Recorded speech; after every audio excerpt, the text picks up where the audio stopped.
Alam naman natin na pagdating sa speed at pagiging stable ay walang tatalo sa fiber internet. Pero alam mo ba na merong fiber internet na prepaid? At dahil prepaid, wala itong kontrata, mga requirements sa application at monthly fees. At higit sa lahat, free installation at makakapag-apply ka nito through app.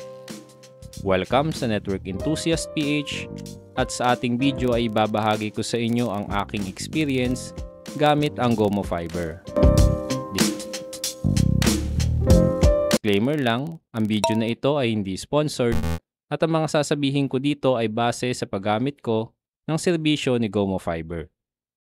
Kung existing Gomo user ka na, makakapag-apply ka ng Gomo Fiber through app. At nung nakita ko na 199 pesos lang yung babayaran ko na may free installation, doon ako naengganyo na mag-apply. Straightforward din yung application through app ni Gomo. Bale, yung kailangan lang ay yung personal info ko, yung address, i-check din yung area mo sa app kung pwede kang makabitan. At doon ka na rin sa app magbabayad para makomplete yung application mo. Nakabitan ako ng service ni Gomo ng June 19, 2025. Itong Gomo Fiber din, yung aking pinalit sa PLDT 5G prepaid as backup internet dahil para sa akin ay mas stable pa rin ang naka-fiber. Para din pala sa hindi nakakaalam, ang Gomo Fiber ay natakbo gamit ang Globe Network. Sa installation naman, mga Globe technician ang mag-i-install ng inyong Gomo Fiber. Pagdating sa modem router combo na provided, ito ay nakabox ni Globe, pero ang model ng kanilang in-unit na in-install ay ZLT G121Z. Sa physical feature nito, sa top side ay meron itong sticker ni Gomo Fiber na nakalagay din dyan yung kanilang troubleshooting tip.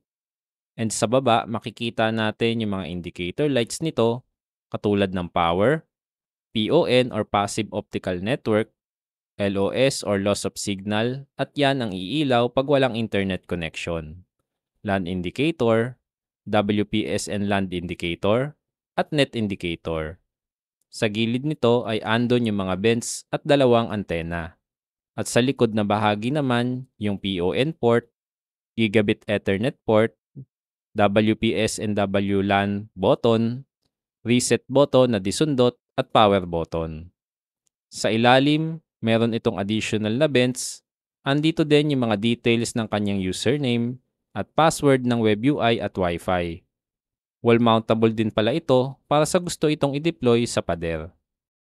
Sa web UI naman, ito ay ma-access mo sa IP na 192.168.254.254.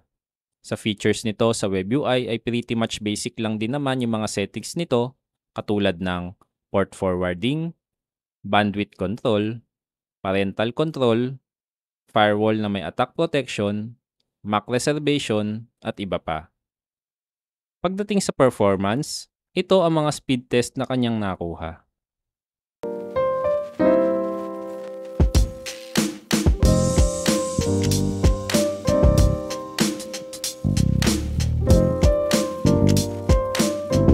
Kapansin-pansin na yung dalawang Wi-Fi bands ay nakakuha ng parehong mababang latency at mataas na speed results pareho sa upload and download. Paalala lang, ang speed test po natin ay ating ginawa between 10:50 PM to 10:55 PM at within 20 feet mula sa modem router ng Gomo.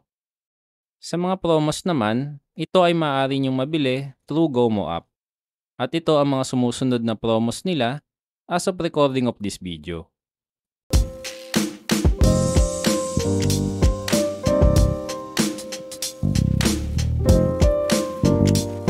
Pwede rin kayo mag-avail ng promo through Gomo Credits at ito ang mga sumusunod.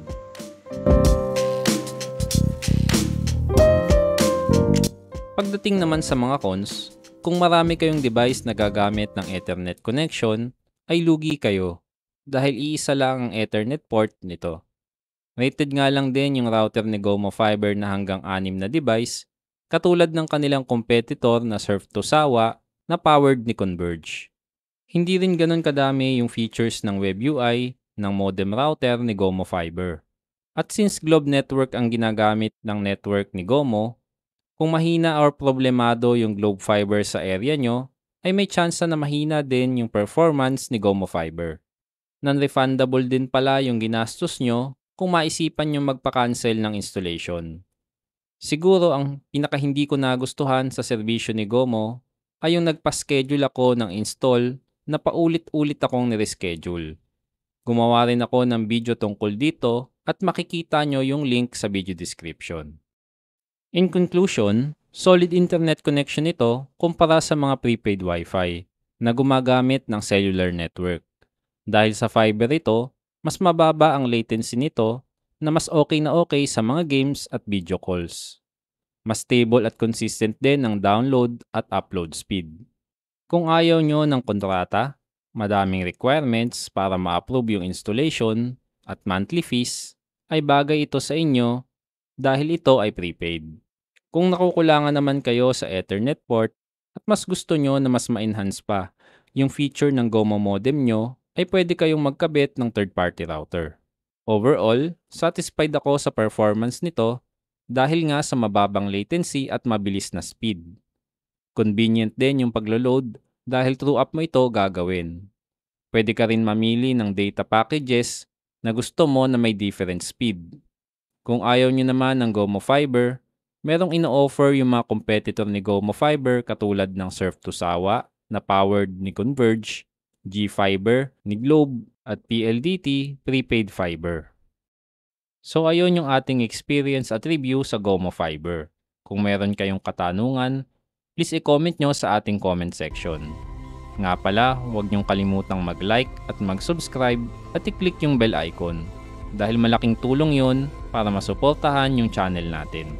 Salamat sa panonood.